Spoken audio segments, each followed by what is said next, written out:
ఈ కార్తీక మాసం అంటేనే పుణ్యం సంపాదించుకునేటువంటి మాసం.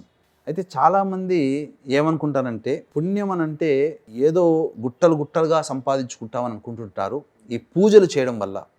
కానీ వాస్తవాన్ని గమనించుకుంటే నిజంగా పుణ్యం చేసుకోవడానికి మార్గాలు ఏర్పడతాయి.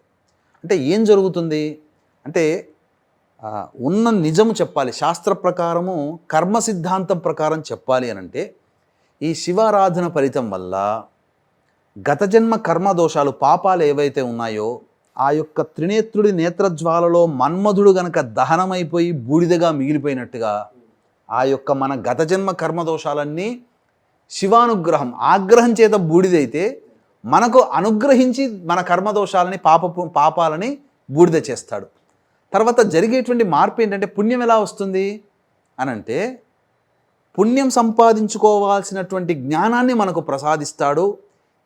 ఏ పని చేస్తే మంచి, ఏ పని చేస్తే చెడు, ఎవరికి ఎటువంటి సహాయాలు చేస్తే ఎటువంటి దానాలు చేస్తే మంచి జరుగుతుందనే విచక్షణ కలిగి మంచి పనుల వైపు మానవుడి యొక్క మేధస్సు వెళుతుంది.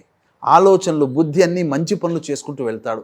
ఆ విధంగా పుణ్యం వస్తుంది తప్ప మనం ఇది చేయడం వల్ల పుణ్యం రాదు. పుణ్యం చేసుకునే మార్గాలు మనకు కలుగుతాయి.